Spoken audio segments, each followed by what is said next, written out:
নবনীরদ নিন্দিত কান্তিধারম রস সাগর নাগর ভূপবরম। हरे कृष्णा। पहला स्कंद पहला श्लोक अनुवाद। हे प्रभु हे वसुदेव पुत्र श्री कृष्ण, हे सर्वव्यापी भगवान, मैं आपको सादर नमस्कार करता हूँ। मैं भगवान श्री कृष्ण का ध्यान करता हूँ क्योंकि वे परम सत्य हैं और व्यक्त ब्रह्मांडों की उत्पत्ति, पालन तथा संहार के समस्त कारणों के आदि कारण हैं। वे प्रत्यक्ष तथा अप्रत्यक्ष रूप से संपूर्ण जगत से अवगत रहते हैं और वे परम स्वतंत्र हैं क्योंकि उनसे परे अन्य कोई नहीं है, कोई कारण है ही नहीं। उन्होंने ही सर्वप्रथम आदि जीव ब्रह्मा के हृदय में वैदिक ज्ञान प्रदान किया। उन्हीं के कारण बड़े बड़े मुनि तथा देवता उसी प्रकार मोह में पड़ जाते हैं जिस प्रकार अग्नि में जल या जल में स्थल देखकर कोई माया द्वारा मोहग्रस्त हो जाता है।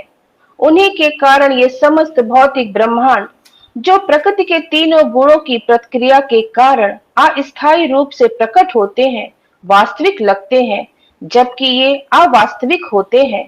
अतः मैं उन भगवान श्री कृष्ण का ध्यान करता हूँ जो भौतिक जगत के भ्रमक रूप में सर्वथा मुक्त अपने धाम दिव्य धाम में निरंतर वास करते हैं। मैं उनका ध्यान करता हूँ क्योंकि वे ही परम सत्य हैं।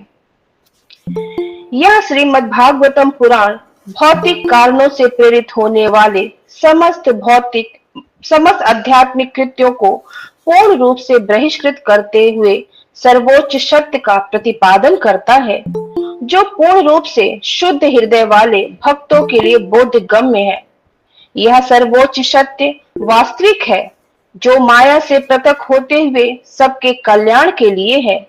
ऐसा सत्य तीनों प्रकार के संतापों को समूल नष्ट करने वाला है। महामुनि शील व्यास देव द्वारा संकलित यह सुंदर श्रीमद् भागवतम पुराण ईश्वर साक्षात्कार के लिए अपने आप में पर्याप्त है, तो फिर अन्य किसी शास्त्र की क्या आवश्यकता है। जैसा ही कोई ध्यान पूर्वक तथा विनीत भाव से श्रीमद् भागवतम के संदेश को सुनता है, वैसे वैसे ज्ञान के इस संस्कार से उसके हृदय में परम भगवान स्थापित हो जाते हैं। हरे कृष्ण। यस, सुषमा जायसवाल माता जी 1.1.3 ऐसे बोलिएगा, फिर स्टार्ट कीजिएगा। 1.1.4 अभी 1.1.3 बोलिए और कंटिन्यू कीजिए। 1.13 हे विज्ञ एवं विचारशील जनों, वैदिक साहित्य रूपी कल्प वृक्ष के इस परिपक्व फल श्रीमद् भागवतम का रसास्वादन करो। यह शील सुखदेव गोस्वामी के मुख से निरस्त हुआ है, अतएव यह और भी अधिक रुचिकर हो गया है। यद्यपि इसका अमृत रस मुक्त जीवों सहित समस्त जनों के लिए पूर्व से ही आस्वाद्य था। एक बार नैमिषारण्य के वन में एक पवित्र स्थल पर सौनक आदि महान ऋषिगण श्री भगवान तथा उनके भक्तों को प्रसन्न करने हेतु 1000 वर्ष तक चलने वाले यज्ञ को संपन्न करने के उद्देश्य से एकत्रित हुए। 6 नंबर ऐसे बोलिए। 5 नंबर पे ओके। श्लोक 5 बोलिए। 5 ठीक। एक दिन यज्ञ अग्नि प्रज्वलित करके अपने प्रातःकालीन कृत्यों से निवृत्त होकर तथा शील सूत गोस्वामी को आदर पूर्वक आसन अर्पण करके ऋषियों ने सम्मान पूर्वक निम्नलिखित विषयों पर प्रश्न पूछे। श्लोक 6 ऋषियों ने कहा, हे पूज्य सूत गोस्वामी, आप समस्त प्रकार के पापों से पूर्ण रूप से मुक्त हैं। आप धार्मिक जीवन के लिए विख्यात समस्त शास्त्रों एवं पुराणों के साथ साथ इतिहासों में भी निपुण हैं, क्योंकि आपने समुचित निर्देशन में उन्हें पढ़ा है और उनकी व्याख्या भी की है। श्लोक 7 हे सूत गोस्वामी, आप ज्येष्ठम विद्वान एवं वेदांती होने के कारण ईश्वर के अवतार शील व्यास देव के ज्ञान से अवगत हैं और आप उन अन्य मुनियों को भी जानते हैं जो सभी प्रकार के भौतिक तथा आध्यात्मिक ज्ञान में निपुण हैं। श्लोक 8, इससे भी अधिक, चूंकि आप विनीत हैं, आपके गुरुओं ने एक सौम्य शिष्य जानकर आप पर सभी प्रकार से अनुग्रह किया है, अतः आप हमें वह सब बताइए जिसे आपने उनसे वैज्ञानिक ढंग से सीखा है। श्लोक 9, अतएव दीर्घ आयु का आशीर्वाद प्राप्त करने के कारण आप सरलता से समझ में आने वाली विधि से हमें समझाइए कि आपने जन साधारण के समग्र एवं परम कल्याण के लिए क्या निश्चित किया है। श्लोक 10, हे विद्वान, कली के इस लोह युग में मनुष्यों की आयु कम है, वे झगड़ालू, आलसी, पथभ्रष्ट, अभागे होते हैं तथा साथ ही साथ सदैव विचलित रहते हैं। श्लोक 11, शास्त्रों के अनेक प्रकार हैं और उन सब के अनेक नियमित कर्मों का उल्लेख है, जिनके विभिन्न प्रभागों का वर्षों तक अध्ययन करके ही सीखा जा सकता है। अतः हे साधु, कृपया आप इन समस्त शास्त्रों का सार चुनकर समस्त जीवों के कल्याण हेतु समझाइए, जिससे उस उपदेश से उनके हृदय पूर्ण रूप से तुष्ट हो जाए। श्लोक 12, हे सूत गोस्वामी, आपका कल्याण हो। आप जानते हैं कि पूर्ण पुरुषोत्तम भगवान देवकी के गर्भ से वसुदेव के पुत्र के रूप में किस उद्देश्य से प्रकट हुए। श्लोक 13, हे सूत गोस्वामी, हम श्री भगवान तथा उनके अवतारों के विषय में जानने हेतु उत्सुक हैं। कृपया हमें पूर्ववर्ती आचार्यों द्वारा दिए गए उपदेशों को बतलाइए, क्योंकि उनके वचनों का श्रवण तथा कीर्तन दोनों करने से ही मनुष्य की उन्नति होती है। श्लोक 14, जन्म तथा मृत्यु के जटिल जाल में उलझे हुए जीव यदि अनजाने में भी भगवान श्री कृष्ण के पवित्र नाम का उच्चारण करते हैं तो वे तुरंत मुक्त हो जाते हैं, क्योंकि साक्षात भय भी इससे हरि नाम से भयभीत रहता है। श्लोक 15, हे सूत गोस्वामी, जिन महान ऋषियों ने पूर्ण रूप से श्री भगवान के चरण कमलों की शरण ग्रहण कर ली है, वे अपने संपर्क में आने वाले को तुरंत पवित्र कर देते हैं, जबकि गंगा जल दीर्घ काल तक उपयोग करने के बाद ही पवित्र कर पाता है। श्लोक 16, इस कलह प्रधान युग के पापों से उद्धार पाने का इच्छुक ऐसा कौन है जो श्री भगवान के पुण्य यशों को सुनना नहीं चाहेगा। श्लोक 17, उनके दिव्य कर्म अत्यंत उदार तथा अनुग्रह पूर्ण हैं और श्री नारद मुनि जैसे महान विद्वान मुनि उनका गुणगान करते हैं।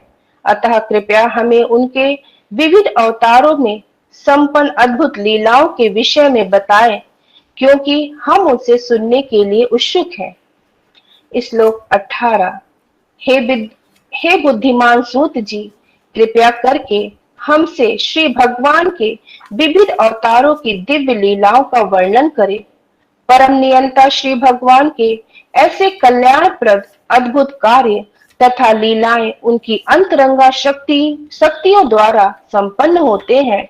श्लोक 19, हम उन श्री भगवान की दिव्य लीलाओं को सुनते थकते नहीं, जिनका यश गान स्तोत्रों तथा श्रुतियों द्वारा किया जाता है। उनके साथ दिव्य संबंध के लिए उन्होंने अभिरुचि विकसित कर ली है। वे प्रतिक्षण उनकी लीलाओं के श्रवण का आस्वादन करते हैं। श्लोक क्रमांक 20, भगवान श्री कृष्ण ने बलराम सहित मनुष्य की भांति क्रीड़ाएं की हैं और इस प्रकार से प्रसन्न रहकर उन्होंने अनेक अलौकिक कृत किए। श्लोक 21, यह भली भांति जानकर कि कलयुग का प्रारंभ हो चुका है, हम इस पवित्र स्थल में श्री भगवान का दिव्य संदेश विस्तार से सुनने हेतु तथा इस प्रकार यज्ञ संपन्न करने हेतु दीर्घ सत्र में एकत्रित हुए हैं। श्लोक 22, हम मानते हैं कि सौभाग्य से हम आपसे मिल पाए हैं, जिससे मनुष्यों के सद्गुणों का नाश करने वाले उस कली रूप दुर्लभ सागर को पार करने की इच्छा रखने वाले हम सब आपको नौका के कप्तान के रूप में स्वीकार करते हैं। श्लोक 23, चूंकि परम सत्य योगेश्वर भगवान श्री कृष्ण अपने निज धाम के लिए प्रयाण कर चुके हैं। अतएव कृपया करके हमें बताएं कि अब धर्म ने किसका आश्रय लिया। इस प्रकार श्रीमद् भागवतम के प्रथम स्कंद के अंतर्गत मुनियों की जिज्ञासा नामक प्रथम अध्याय के भक्ति वेदांत तात्पर्य पूर्ण हुए। श्रील प्रभुपाद की जय। जय। चैप्टर 2 सेकंड द्वितीय अध्याय। स्पीकर कौन है? पंकज नेत्र वजीश प्रभु, आप करना चाहेंगे? शशि माता जी। कृष्ण प्रभु जी को डाउनलोड कर रहे हैं अभी आप। नेक्स्ट कौन है? हाँ प्रभु मैं पढ़ूं? नहीं, ऑलरेडी स्पीकर्स। यस शशि माता हरे जी। कृष्णा। हाँ, हरि बोल। हरि बोल। ये प्रभु जी आए हैं। प्रभु जी मैं ये कर रहा हूँ, पढ़ रहा हूँ अभी। संगनी श्यामा प्रिया माता जी पढ़ेंगी? नहीं, आप पढ़ेंगे ना? ओम हर्षण के पुत्र चैप्टर 2 2.1। हरे कृष्णा। आवाज आ रहा है? Yes Prabhu, please start.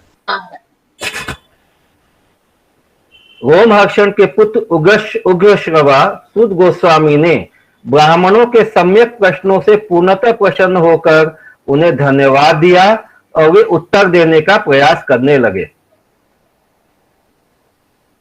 सुद गोस्वामी ने कहा, मैं उन महामुनि सुखदेव गोस्वामी को सादर नमस्कार करता हूं जो सबों के हृदय में प्रवेश करने में समर्थ हैं। जब वे यज्ञोपवीत संस्कार अथवा उच्च जातियों द्वारा किए जाने वाले अनुष्ठानों को संपन्न किए बिना संन्यास ग्रहण करने चले गए तो उनके पिता व्यासदेव ने उनके वियोग के भय से आतुर होकर चिल्ला उठे, हे पुत्र, उस समय जो वैसी ही वियोग की भावना में लीन थे, केवल ऐसे वृक्षों ने शोकग्रस्त पिता के शब्दों का प्रतिध्वनि के रूप में उत्तर दिया।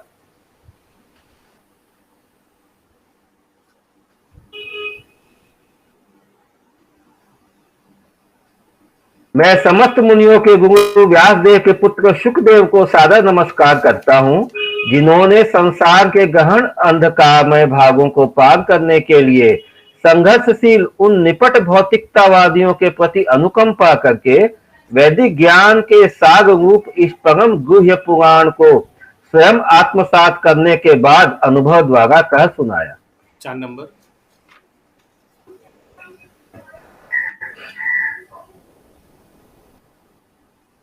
विजय के साधन स्वरूप इस श्रीमद् भागवत का पाठ करने और सुनने के पूर्व मनुष्य को चाहिए कि वह श्री भगवान नारायण को, नरोत्तम नर नारायण ऋषि को, विद्या की देवी माता सरस्वती को तथा ग्रंथकार शील व्यासदेव को नमस्कार करे।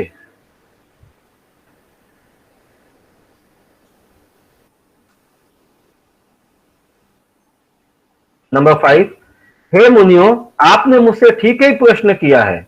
आपके प्रश्न श्लाघनीय हैं क्योंकि उनका संबंध भगवान कृष्ण से है और इस प्रकार वे विश्व कल्याण के लिए हैं।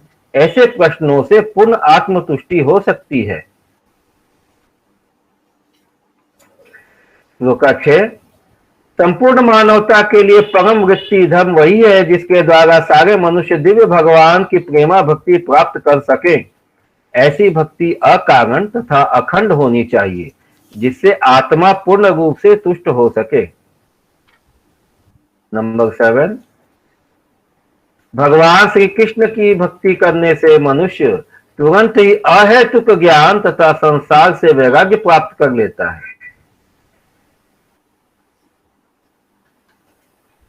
श्लोक 8। मनुष्य द्वारा अपने पद के अनुसार संपन्न की गई वृत्तियां यदि भगवान के संदेश के प्रति आकर्षण उत्पन्न न कर सके तो व्यर्थ का श्रम होती है। श्रम एवं ही केवलम। श्लोक 9।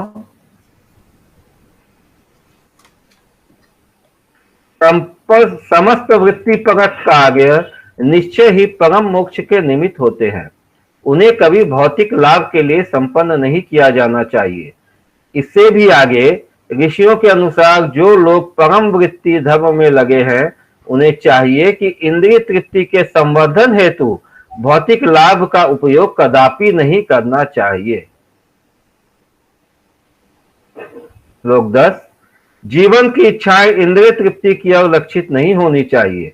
मनुष्य को केवल स्वस्थ जीवन की या आत्म संरक्षण की कामना करनी चाहिए, क्योंकि मानव तो परम सत्य के विषय में जिज्ञासा करने के निमित्त बना है। मनुष्य के वृत्तियों का इसके अतिरिक्त अन्य कोई लक्ष्य नहीं होना चाहिए।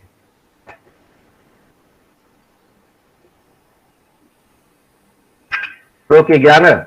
परम सत्य को जानने वाले विद्वान आध्यात्मवादी तत्वविद इस अद्वय तत्व को ब्रह्म, परमात्मा या भगवान के नाम से पुकारते हैं। श्लोक 12। ज्ञान तथा वैराग्य से समन्वित गंभीर जिज्ञासु या मुनि वेदांत श्रुति के श्रवण से ग्रहण की हुई भक्ति द्वारा परम सत्य की अनुभूति करता है। श्लोक 13।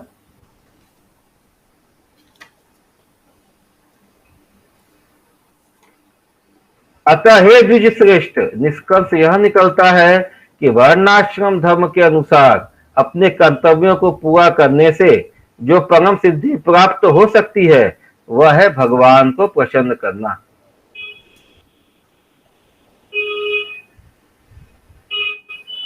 श्लोक 14।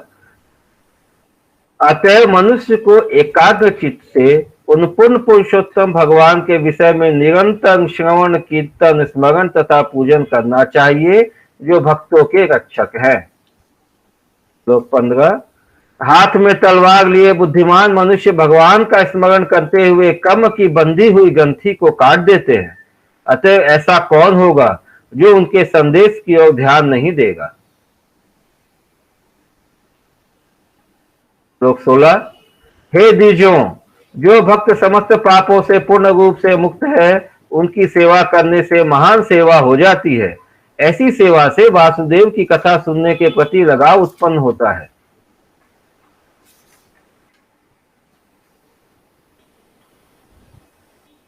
श्लोक 17। प्रत्येक हृदय में परमात्मा स्वरूप स्थित तथा सत्यनिष्ठ भक्तों के हितकारी भगवान श्री कृष्ण उस भक्त के हृदय से भौतिक भोग की इच्छा को हटाते हैं जिसने उनकी कथाओं को सुनने में रुचि उत्पन्न कर ली है, क्योंकि ये कथाएं ठीक से सुनने तथा कहने पर अत्यंत पुण्यप्रद है।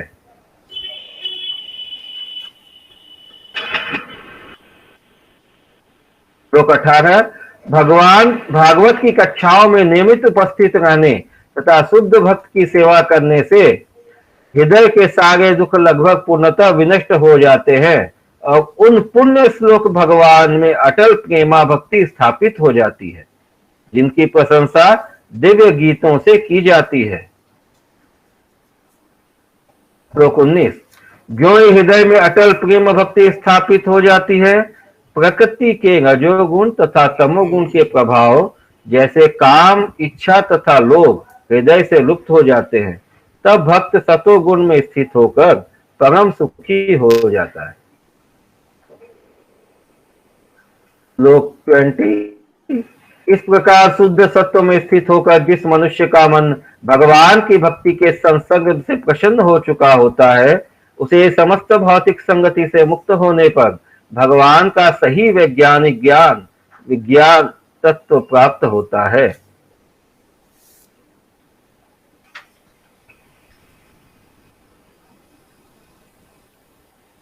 श्लोक 21।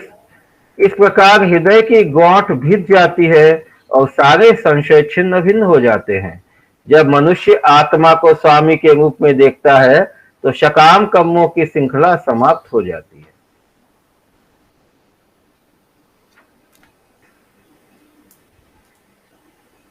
श्लोक 22। अतएव निश्चय ही सारे अध्यात्मवादी अनंत काल से अत्यंत प्रसन्नता पूर्वक भगवान श्री कृष्ण की भक्ति करते आ रहे हैं, क्योंकि ऐसी भक्ति आत्मा को प्रमोदित करने वाली है। श्लोक 23। दिव्य भगवान प्रकृति के 3 गुणों सत्व, रज तथा तम से अप्रत्यक्ष रूप से संबंधित हैं और वे भौतिक जगत की उत्पत्ति, पालन तथा संहार के लिए ब्रह्मा, विष्णु तथा शिव इन 3 गुणात्मक रूपों को ग्रहण करते हैं। इन तीनों रूपों में से सत्व गुण वाले विष्णु से सारे मनुष्य परम लाभ प्राप्त कर सकते हैं।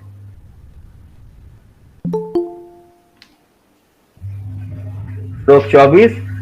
अग्नि काष्ठ मृदा का रूपांतर है, लेकिन काष्ठ से बेहतर धुआं है। अग्नि उससे भी उत्तम है, क्योंकि अग्नि से, वैदिक यज्ञों से हमें श्रेष्ठ ज्ञान के लाभ प्राप्त हो सकते हैं। इसी प्रकार रजोगुण तमोगुण से बेहतर है, लेकिन सत्वगुण सर्वश्रेष्ठ है, क्योंकि सत्वगुण से मनुष्य परम सत्य का साक्षात्कार कर सकता है। श्लोक 25। पूर्व काल में समस्त महामुनियों ने भगवान की सेवा की, क्योंकि वे प्रकृति के तीनों गुणों से परे हैं। उन्होंने भौतिक परिस्थितियों से मुक्त होने के लिए और फलस्वरूप परम लाभ प्राप्त करने के लिए पूजा की। अतएव जो कोई इन महामुनियों का अनुसरण करता है, वह भी इस भौतिक संसार में मोक्ष का अधिकारी बन जाता है। जो लोग मोक्ष के प्रति गंभीर है, वे निश्चय ही द्वेष रहित होते हैं और सबका सम्मान करते हैं, किंतु फिर भी वे देवताओं के घोर रूपों का अस्वीकार करके केवल भगवान विष्णु तथा उनके स्वअंशों के कल्याणकारी रूपों की ही पूजा करते हैं।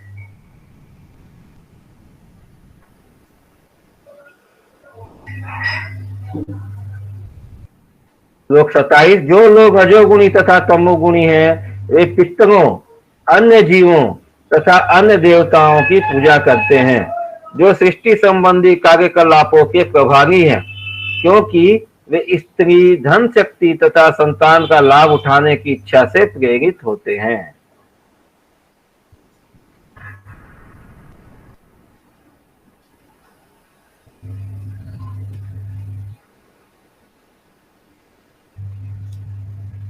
वासुदेव। प्रामाणिक श्लोक 29। प्रामाणिक शास्त्रों में ज्ञान का परम उद्देश्य पूर्ण पुरुषोत्तम परमेश्वर श्री कृष्ण है। यज्ञ करने का उद्देश्य उन्हें ही प्रसन्न करना है। योग उन्हीं के साक्षात्कार के लिए है। सारे सकाम कर्म अंततः उन्हीं के द्वारा पुरस्कृत होते हैं। वे परम ज्ञान हैं और सारी कठिन तपस्याएं उन्हीं को जानने के लिए की जाती है। उनकी प्रेम पूर्ण सेवा करना ही धर्म है और वे ही जीवन के चरम लक्ष्य हैं।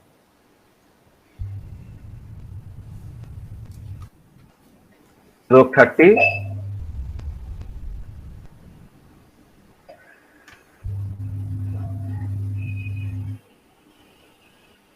इस भौतिक सृष्टि के प्रारंभ में उन भगवान वासुदेव ने अपने दिव्य पद पर रहकर अपनी ही अंतरंगा शक्ति के कारण तथा कार्य की शक्तियां उत्पन्न की। श्लोक 31। भौतिक पदार्थ की उत्पत्ति करने के बाद भगवान वासुदेव अपना विस्तार करके उसमें प्रवेश करते हैं। यद्यपि वे प्रकृति के गुणों में रहते हुए उत्पन्न जीवों में से एक जैसे लगते हैं, किंतु वे सदैव अपने दिव्य पद पर पूर्ण रूप से आलोकित रहते हैं।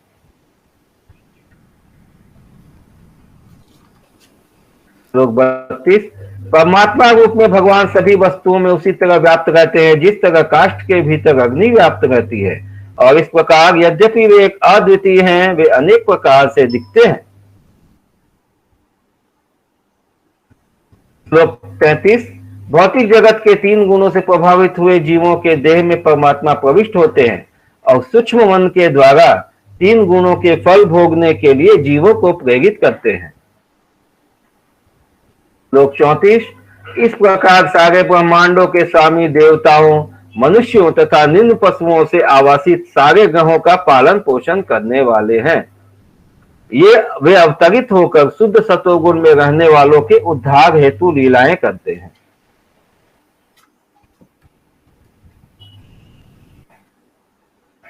इस प्रकार श्रीमद् भागवत के प्रथम स्कंद के अंतर्गत दिव्यता तथा दिव्य सेवा नामक द्वितीय अध्याय के भक्ति वेदांत तात्पर्य पूर्ण हुए। हरे कृष्ण। हरे कृष्ण। हरे कृष्ण। प्रभु जी, आप संगनी श्यामा प्रिया माता जी करेंगे।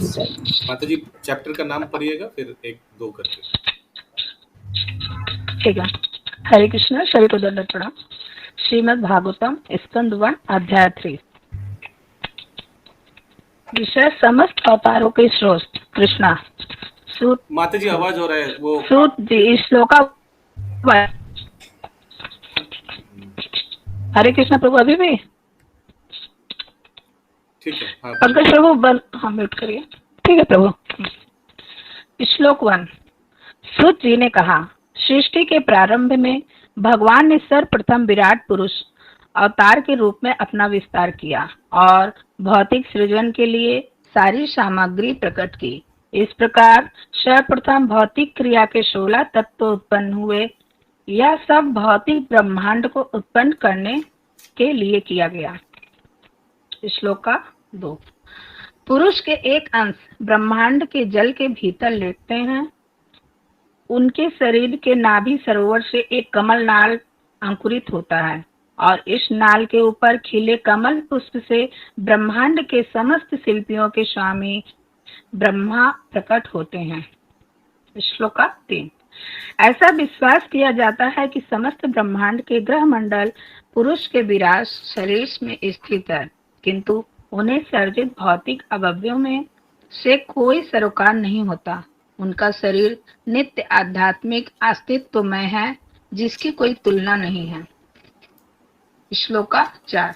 भक्तगण अपने विमल पूर्ण नेत्रों से उस पुरुष के दिव्य रूप का दर्शन करते हैं, जिसके हजारों हजार पांव, जंघाएं, भुजाएं तथा मुख हैं और सबके सब आदित्य हैं। उस शरीर में हजारों सिर, आंखें, कान तथा नाक होते हैं।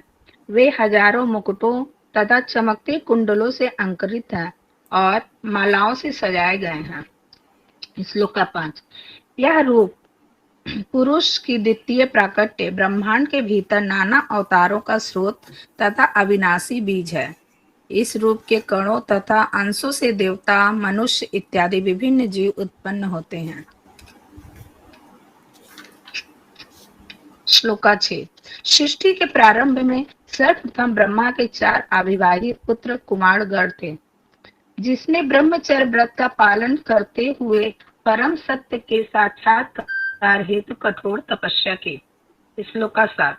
समस्त यज्ञों के परम भोक्ता ने शुकर की अवतार द्वितीय अवतार स्वीकार किया और पृथ्वी के कल्याण हेतु उसे ब्रह्मांड के रसातल क्षेत्र से ऊपर उठाया। श्लोक का 8। ऋषियों के सर्ग में भगवान ने देवर्षि नारद के रूप में, जो देवताओं में महर्षि हैं, 3 सत्यावेश अवतार ग्रहण किया। उन्होंने उन वेदों का भाष्य संकलित किया जिनमें भक्ति मिलती है और जो निष्काम कर्म की प्रेरणा देता है। श्लोक का 9। चौथे अध्याय में भगवान राजा धर्म की पत्नी के जुड़वा पुत्र नर तथा नारायण बने। फिर उन्होंने इंद्रियों को वश में करने के लिए कठिन तथा अनुकरणीय तपस्या की। माइक श्लोक का 10। हाँ प्रभु। भगवान कपिल नामक 5वां अवतार सिद्धों में सर्वोपरि है। उन्होंने आसुरी ब्राह्मण को सृष्टिकारी तत्वों तथा सांख्य शास्त्र का भाष्य बताया, क्योंकि काल क्रम से यह ज्ञान विनष्ट हो चुका था। श्लोक का 11। पुरुष के 6ठे अवतार अत्रि मुनि के पुरुष थे। वे अनसुईया की प्रार्थना पर उनके गर्भ से उत्पन्न हुए थे। उन्होंने अलर्क, प्रहलाद तथा अन्य यदु है आदि को आध्यात्म के विषय में उपदेश दिया। श्लोक का 12। 7वें अवतार प्रजापति रुचि तथा उनकी पत्नी आकुति के पुत्र यज्ञ थे। उन्होंने स्वयंभू मनु के बदलने पर शासन संभाला और अपने पुत्र यम जैसे देवताओं की सहायता की। श्लोक का 13। 8वां अवतार राजा ऋषभ के रूप में हुए। वे राजा नाभि तथा उनकी पत्नी मेरु देवी के पुत्र थे। इस अवतार में भगवान ने पूर्णता की मार्ग दिखलाया, जिसका अनुगमन उन लोगों द्वारा किया जाता है जिन्होंने अपनी इंद्रियों को पूर्ण रूप से संयमित कर लिया है और सभी वर्ण आश्रमों के लिए लोगों द्वारा वंदनीय है। श्लोक का 14। हे ब्राह्मणों, मुनियों द्वारा प्रार्थना किए जाने पर भगवान ने 9वें अवतार राजा पृथु का शरीर स्वीकार किया, जिन्होंने विविध उपजे प्राप्त करने के लिए पृथ्वी को जोता। फलस्वरूप पृथ्वी अत्यंत सुंदर तथा आकर्षक बन गई। श्लोक का 15। जब चासुस मनु के युग के बाद पूर्ण जल प्रलय हुआ और सारा जगत जल में डूब गया था, तब भगवान मछली मत्स्य के रूप में प्रकट हुए और वैवत्स मनु को नाव में रखकर उनकी रक्षा की। श्लोक का 16। भगवान का 11वां अवतार कच्छ के रूप में हुआ, जिनकी पीठ ब्रह्मांड के आस्तिकों तथा नास्तिकों के द्वारा मथाने के रूप में प्रयुक्त किए जा रहे मंदराचल पर्वत के लिए आधार बनी। श्लोका 17। 12वें अवतार में भगवान धन्वंतरी के रूप में प्रकट हुए और 13वें अध्याय में उन्होंने स्त्री के मनोहर सौंदर्य द्वारा नास्तिकों को मोहित किया और देवताओं को पीने के लिए अमृत प्रदान किया। श्लोका 18। 14वें अवतार में भगवान नरसिंह के रूप में प्रकट हुए और अपने नाखूनों से नास्तिक हिरण्यकश्यप के बलिष्ठ शरीर को उसी प्रकार चीर डाला जिस प्रकार बढ़ई लट्ठे को चीर देता है। श्लोका 19।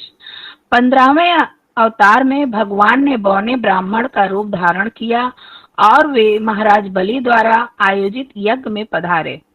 यद्यपि वे हृदय से तीनों लोकों का राज्य प्राप्त करना चाह रहे थे, किंतु उन्होंने केवल 3 पग भूमि दान में मांगी। श्लोका 20।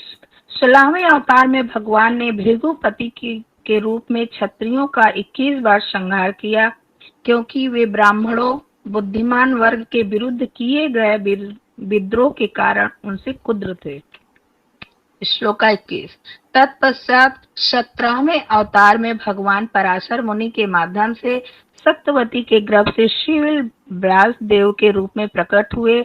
उन्होंने यह देखकर कि जन सामान्य अल्पज्ञ हैं, एक में वेद को अनेक शाखाओं प्रशाखाओं में विभक्त कर दिया। श्लोका 22। 18वें अवतार में राजा राम के रूप में प्रकट हुए। उन्होंने देवताओं के लिए मन भावन कार्य करने के उद्देश्य से हिंद महासागर को वश में करते हुए समुद्र पार करके निवासी नास्तिक राजा रावण का वध करके अपनी अति मानवीय शक्ति का प्रदर्शन किया। श्लोका 23। 19वें तथा 20वें अवतारों में भगवान विष्णु वंश में यदि कुल में भगवान बलराम तथा भगवान कृष्ण के रूप में अवतरित हुए और इस तरह उन्होंने संसार के भार को दूर किया। श्लोका 24। तब भगवान कलयुग के प्रारंभ में गया प्रांत में अंजना के पुत्र बुद्ध के रूप में उन लोगों को मोहित करने के लिए प्रकट होंगे जो श्रद्धालु आस्तिकों से ईर्ष्या करते हैं।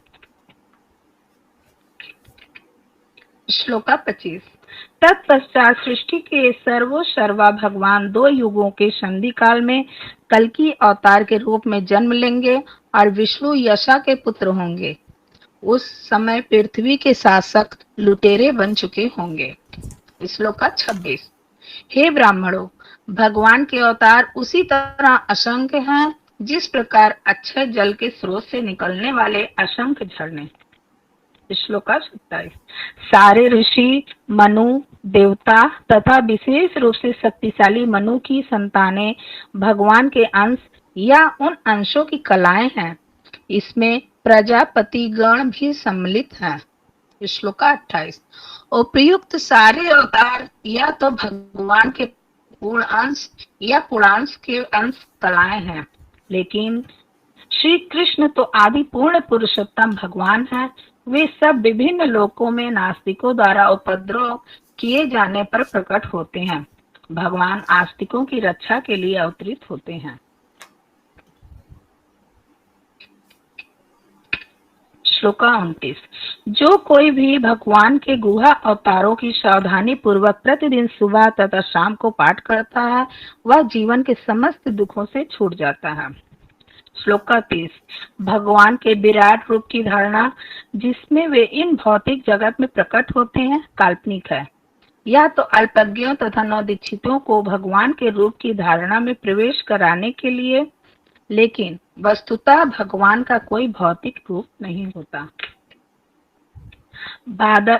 श्लोका 31। बादल तथा धूल वायु द्वारा ले जाए जाते हैं, लेकिन अल्पज्ञ लोग कहते हैं आकाश मेघाध्यक्षित है और वायु धूलमय मलिन है। इसी प्रकार वे लोग आत्मा के विषय में भी भौतिक शरीर की धारणाओं का आरोपण करते हैं।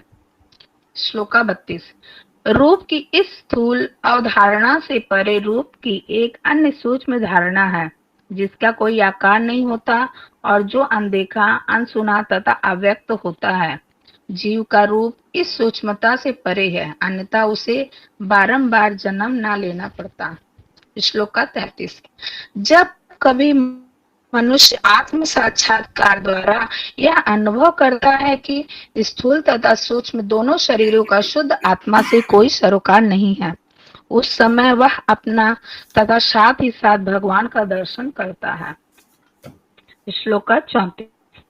यदि माया का समन हो जाता है और यदि भगवत कृपा से जीव ज्ञान से संपन्न हो जाता है तो उसे तुरंत आत्म साक्षात्कार की प्रकाश प्राप्त होता है और वह अपनी महिमा में प्रतिष्ठित महिमा मंडित हो जाता है। श्लोक का 35। इस प्रकार विद्वान पुरुष उस अजन्मा तथा आकर्ता के जन्मों तथा कर्मों का वर्णन करते हैं जो वैदिक साहित्य के लिए भी ज्ञेय नहीं है, वे हृदय एस है। श्लोक का 36। जिनके कर्म सदैव निष्कलुष होते हैं वे भगवान 6 इंद्रियों के स्वामी हैं और 6 ऐश्वर्यों के साथ सर्वशक्तिमान हैं। वे दृश्य ब्रह्मांडों की सृष्टि करते हैं, उनका पालन करते हैं और रंच मात्र भी प्रभावित हुए बिना उनका संहार करते हैं।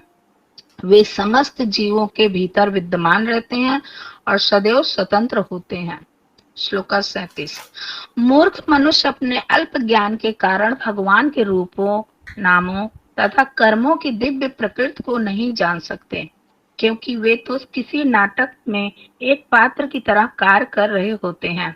ना ही ऐसे मनुष्य अपने तर्क या अपनी वाणी द्वारा भी ऐसी बातों को व्यक्त कर सकते हैं। श्लोक का 38। जो बिना हिचक के आबाद रूप में अपने हाथों में रथ का चक्र धारण करने वाले भगवान के चरण कमलों का अनुकूल सेवा करता है, वह इस जगत के सृष्टा का पूर्ण महिमा, शक्ति तथा दिव्यता को समझ सकता है। श्लोक का 39।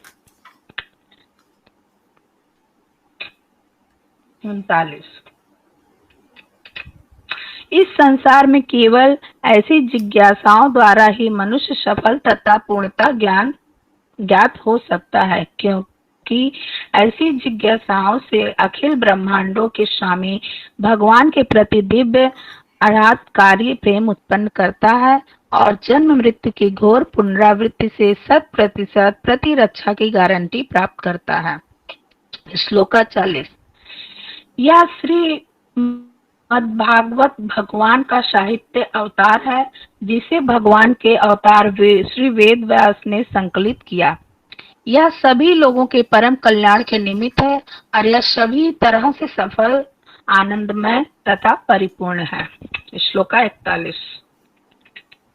स्वरूप सिद्धों में अत्यंत सम्मानीय श्री व्यासदेव ने समस्त वैदिक, ब्राह्मण तथा ब्रह्मांड के इतिहासों का सार निकाल कर इसे अपने पुत्र श्री सुत गोस्वामी को प्रदान किया।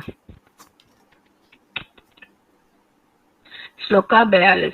व्यासदेव के पुत्र सुखदेव गोस्वामी ने अपनी पारी में महाराज परीक्षित को श्री भागवत सुनाई, जो तब निर्जल तथा निराहार रहकर मृत्यु की प्रतीक्षा करते हुए गंगा नदी के तट पर ऋषियों से घिरे बैठे हुए थे। श्लोक का 43। यह श्री भागवत पुराण सूर्य के समान तेजस्वी है और धर्म, ज्ञान आदि के साथ कृष्ण द्वारा अपने धाम चले जाने के बाद ही इसका उदय हुआ। जिन लोगों ने कलयुग में अज्ञान के गहन अंधकार के कारण अपनी दृष्टि खो दी है, उन्हें इस पुराण से प्रकाश प्राप्त होगा। श्लोक का 44। हे विद्वान ब्राह्मणों, जब सुखदेव गोस्वामी ने वहां पर महाराज परीक्षित की उपस्थिति में भागवत सुनाया तो मैंने अत्यंत ध्यान पूर्वक सुना और इस तरह उनकी कृपा से मैंने उस महान शक्ति संपन्न ऋषि से भागवत सीखा। अब मैं तुम लोगों को वही सब सुनाने का प्रयत्न करूंगा जो मैंने उनसे सीखा तथा जैसा मैंने आत्मसात किया। इस तरह अध्याय 4। इस प्रकार श्रीमद् भागवत के प्रथम स्कंद के अंतर्गत समस्त अवतारों के स्रोत कृष्ण नामक तृतीय अध्याय का भक्ति वेदांत तात्पर्य पूर्ण हुआ। हरे कृष्ण। हरे हरे कृष्ण प्रभु जी। आप अशोक प्रभु जी शायद करेंगे celebration करेंगे। यस, अशोक प्रभु आपके पास हार्ड कॉपी है, भागवतम बुक है? नहीं है, मैंने उनको पीडीएफ भेजा था। पीडीएफ से कैसे करने पढ़ते वाले हैं। आप? दूसरे मोबाइल से पढ़ लेते हैं। ठीक है, हम लोग 2 मिनट कीर्तन करेंगे, उसके बाद कंटिन्यू करेंगे। अच्छा, ओके प्रभु। आप लोग सब कीर्तन में भाग लीजिए, सब एक साथ रिपीट कीजिएगा, सब अनम्यूट करके रहिए। श्री कृष्ण चैतन्य प्रभु दया करो मोरे, सब बोलिए।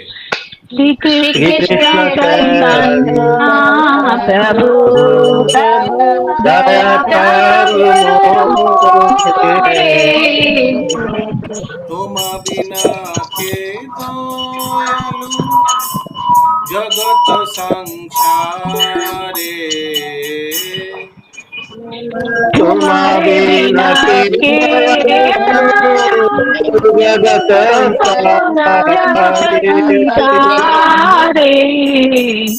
पतित पावन हेतु तव अवतार,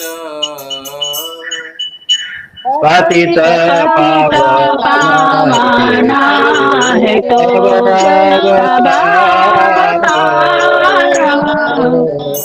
मोसम पतित प्रभु न पाई बेआरा,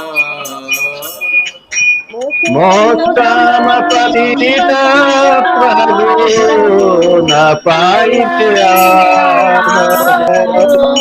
आहा प्रभु नित्यानंद प्रेमानंद सुखी,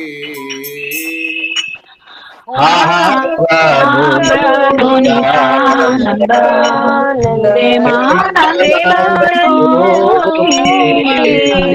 कृपा बल काना करो আমি বড় দুঃখী,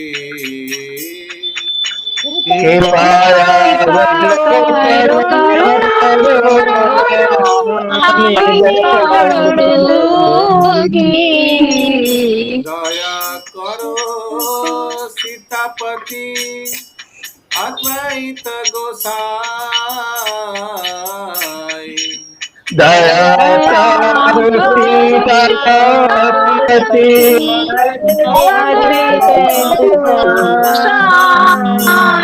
तव कृपा बले पाई चैतन्य निताई,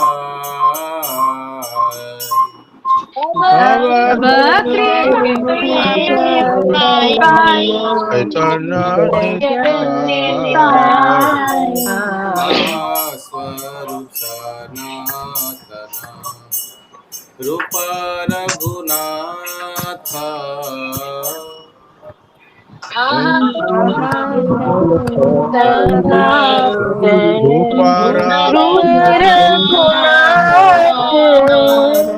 भट्ट जुग श्री जीव प्रभु लोकनाथ,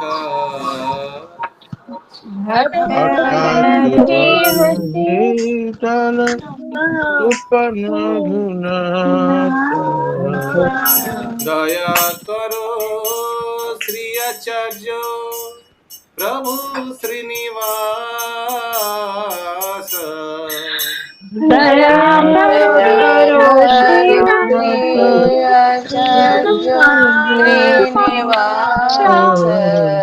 रामचंद्र संगा मांगे नरोत्तम दास,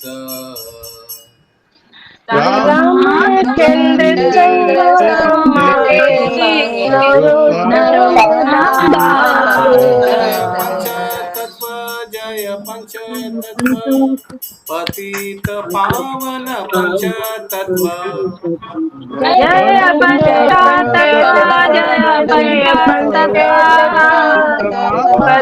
पावन पंचतत्व, प्रभुपाद प्रभुपाद जय प्रभुपाद, जय जय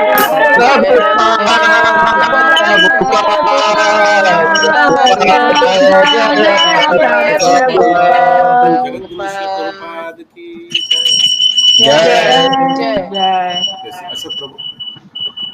राजकुमार कृष्णदास प्रभु की जय। जय। प्रभुपाद की जय। यस चैप्टर 4 व्यास उवाच श्लोक संख्या 1। सूत गोस्वामी को इस प्रकार बोलते देखकर दीर्घकालीन यज्ञोत्सव में लगे हुए समस्त ऋषियों में विद्वान तथा वयोवृद्ध अग्रणी सौनक मुनि ने सूत गोस्वामी को निम्न प्रकार संबोधित करते हुए बधाई दी। श्लोक संख्या 2।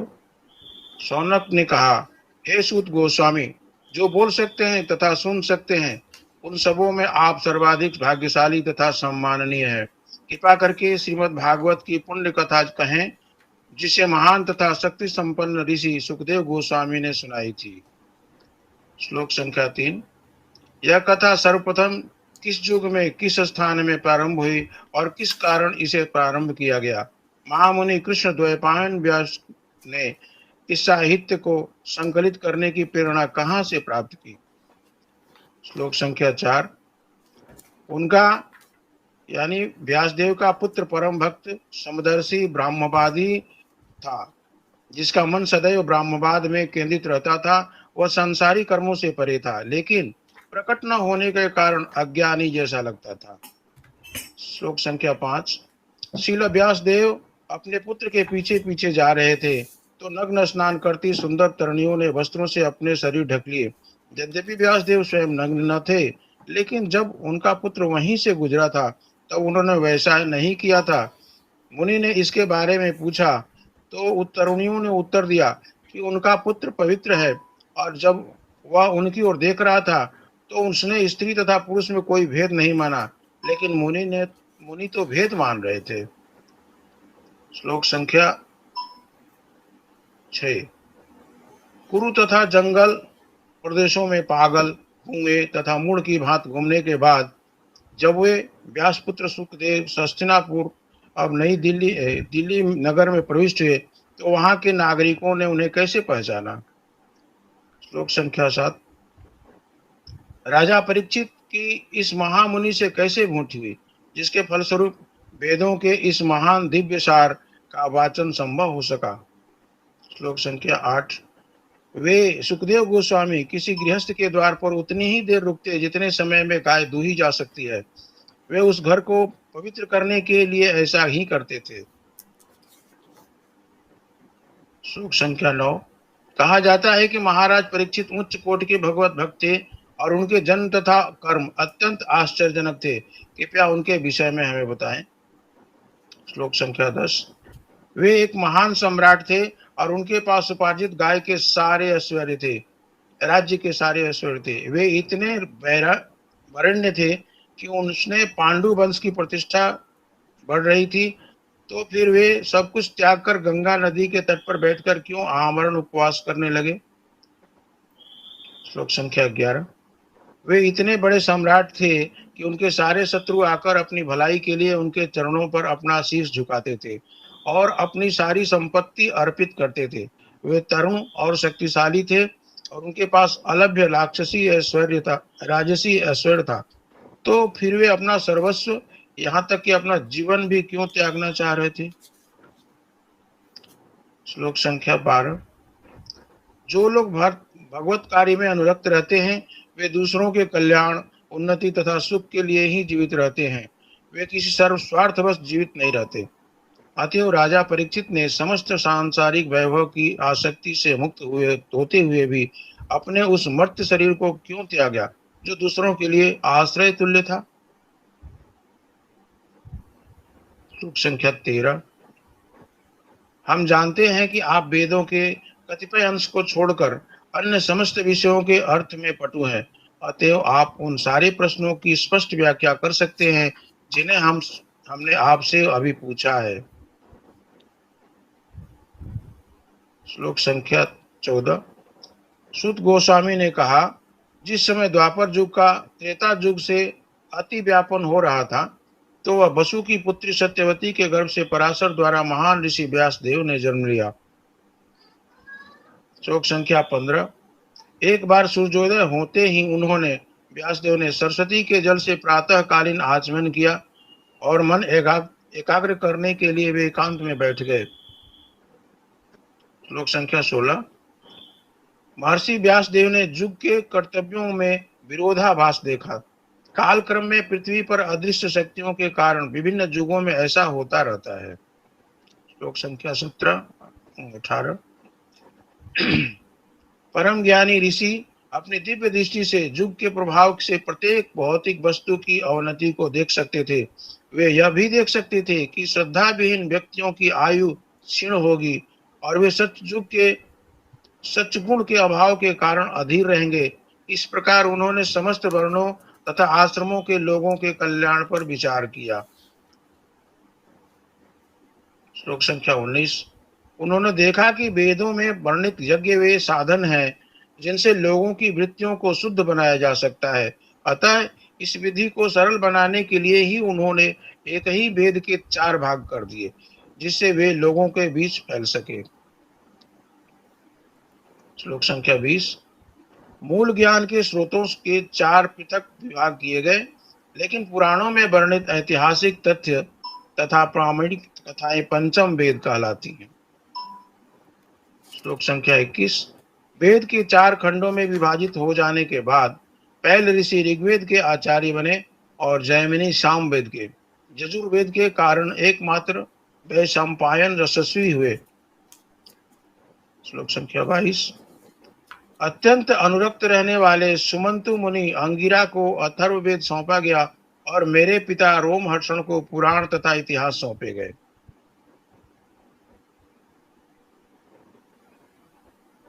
श्लोक संख्या 23। इन सब विद्वानों ने अपनी पारी में उन्हें सौंपे गए वेदों को अपने अनेक शिष्यों, प्रशिष्यों तथा उनके भी शिष्यों को प्रदान किया और उन वेदों को के अनुयायियों की अपनी अपनी शाखाएं बनी। श्लोक संख्या 24।